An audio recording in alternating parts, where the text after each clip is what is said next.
ಕೇಂದ್ರ ಸಚಿವ ಕುಮಾರಸ್ವಾಮಿ ಕುಟುಂಬ ಸಮೇತರಾಗಿ ಹಾಸನಾಂಬೆ ದರ್ಶನಕ್ಕೆ ಬಂದಿದ್ದಾಗ ಜಿಲ್ಲಾಡಳಿತ ಅವರನ್ನು ಸರಿಯಾಗಿ ನಡೆಸಿಕೊಂಡಿಲ್ಲ, ಶಿಷ್ಟಾಚಾರವನ್ನು ಪಾಲಿಸಿಲ್ಲ ಅಂತಕ್ಕಂಥ ಆರೋಪ.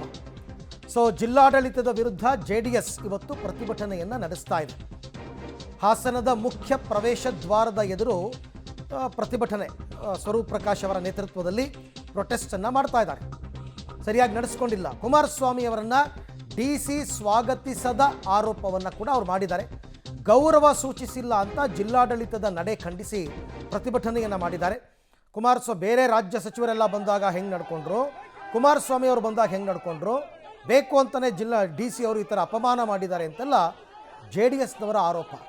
ಹಾಗಾಗಿ ಹಾಸನ ಶಾಸಕ ಸ್ವರೂಪ್ ಪ್ರಕಾಶ್ ನೇತೃತ್ವದಲ್ಲಿ JDSನವರು ಪ್ರೊಟೆಸ್ಟ್ ಮಾಡ್ತಾ ಇದ್ದಾರೆ ಹಾಸನಾಂಬ ದೇಗುಲದ ಮುಂಭಾಗದಲ್ಲಿ.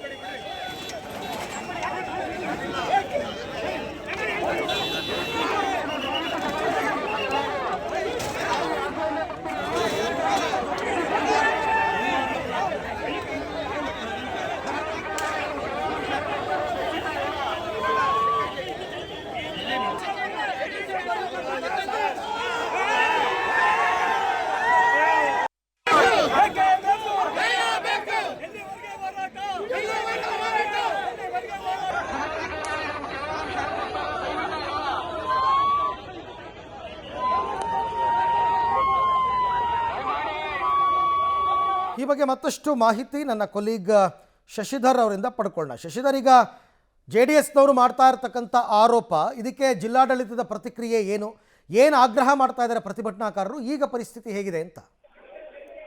ಅರವಿಂದ್, ಈಗ ಪರಿಸ್ಥಿತಿ ತುಂಬಾ ಬಿಗುವಿನಿಂದ ಕೂಡಿದೆ. ಯಾಕೆಂತ ಹೇಳಿದ್ರೆ ಬ್ಯಾರಿಕೇಡ್ಗಳನ್ನ ಕಿತ್ತೆಸೆದು ನುಗ್ಲಿಕ್ಕೆ ಪ್ರಯತ್ನವನ್ನ ಪಡ್ತಾ ಇದ್ದಾರೆ. ಪೊಲೀಸರನ್ನು ಸಹ ಬ್ಯಾರಿಕೇಡ್ ಸಮೇತ ಪ್ರತಿಭಟನಾಕಾರರು ಎಳೆದು ಹಾಕ್ತಾ ಇದ್ದಾರೆ. ಎರಡೂ ಬದಿಯ ರಸ್ತೆಗಳಲ್ಲಿ ಕುಳಿತು ಪ್ರತಿಭಟನೆ ಮಾಡ್ತಾ ಇದ್ದಾರೆ. ಹಾಗಾಗಿ ಬದಲಿ ವಾಹನದಲ್ಲಿ ಶಿಷ್ಟಾಚಾರದಿಂದ ಬರೆದಂತಹ ಗಣ್ಯರೇನಿದ್ರೆ ಬದಲಿ ವಾಹನದಲ್ಲಿ ಹೋಗಬೇಕು. ಇದು ರಿಷಬ್ ಶೆಟ್ಟಿ ಅವ್ರಿಗೂ ಸಹ ಈ ಪ್ರತಿಭಟನೆ ಬಿಸಿ ತಟ್ಟಿದೆ. ಹಾಗಾಗಿ ಸ್ಥಳದಲ್ಲಿ ಹೆಚ್ಚಿನ ಕಾರ್ಯಕರ್ತರು ಸೇರ್ಕೊತಾ ಇದ್ದಾರೆ. ಸ್ಥಳಕ್ಕೆ AC ಮಾರುತಿ ಅವರು ಆಗಮಿಸಿದ್ರೆ, ಆದ್ರೆ ನೀವು ಬರಬೇಡಿ, DC ಅವರು ಬರಬೇಕು ಅಂತ ಹೇಳಿ ಪ್ರತಿಭಟನಾಕಾರರು ಪಟ್ಟು ಹಿಡಿದಿದ್ದಾರೆ. ಅಲ್ಲದೆ AC ಏನು ಸ್ಥಳಕ್ಕೆ ಬಂದ ವೇಳೆ ಶಾಸಕ ಸ್ವರೂಪ್ ಪ್ರಕಾಶ್ ಹಿಗ್ಗಾಮುಗ್ಗ ಅವರಿಗೆ ತರಾಟೆಗೆ ತೆಗೆದುಕೊಂಡಿರ್ತಕ್ಕಂಥದ್ದು. ಈಗ ಪ್ರತಿಭಟನೆಗೆ ಶಾಸಕ ಮಂಜು ಅವರು ಬಂದು ಸಹ ಸೇರ್ಕೊಂಡಿದ್ದಾರೆ. DC ಬರೋವರೆಗೂ 2 ಅಲ್ಲ 1 ವಾರ ಆದ್ರೂ ನಾನು ಇಲ್ಲಿಂದ ಕದನಲ್ಲ ಅಂತ ಹೇಳಿ ಸ್ವರೂಪ್ ಪ್ರಕಾಶ್ ಅವರು ಪಟ್ಟ ನೀಡಿದ್ದಾರೆ. ಅಲ್ಲದೆ DC ವಿರುದ್ಧ ನಾನು ಹಕ್ಕುಚ್ಯುತಿಯನ್ನ ಮಂಡನೆ ಮಾಡ್ತೀನಿ ಅಂತಲೂ ಸಹ ಒಂದು ವಾರ್ನನ್ನ ಮಾಡಿದ್ದಾರೆ. DC ಬರೋವರೆಗೂ ನಾವು ಪ್ರತಿಭಟನೆಯನ್ನ ನಿಲ್ಲಿಸಲ್ಲ, DC ಸ್ಥಳಕ್ಕೆ ಬರಬೇಕು, ಅವ್ರು ಬಂದ ನಂತರ ನಾವು ಪ್ರತಿಭಟನೆಯನ್ನ ಹಿಂಪಡೆದು ನನ್ನ 3 ಪ್ರಶ್ನೆಗಳಿಗೆ ಉತ್ತರ ಕೊಡಬೇಕು ಅಂತ ಹೇಳ್ತಾ ಇದ್ದಾರೆ. ಅಲ್ಲದೆ ಏನು ನೀವು ಯಾರ್ಯಾರಿಗೆ ಸನ್ಮಾನ ಮಾಡಿದ್ರೆ ಅದೆಲ್ಲವೂ ರೆಕಾರ್ಡ್ ಆಗಿದೆ, ಅದನ್ನ ತೆಗೆಸಿ ಗೊತ್ತಾಗುತ್ತೆ. ಅಲ್ಲದೆ ನಾನೊಬ್ಬ ಅಧ್ಯಕ್ಷ ಇದ್ದೀನಿ ಈ ದೇವಸ್ಥಾನಕ್ಕೆ, ನನಗೆ ಅಗೌರವ ತೋರಿದ್ರ.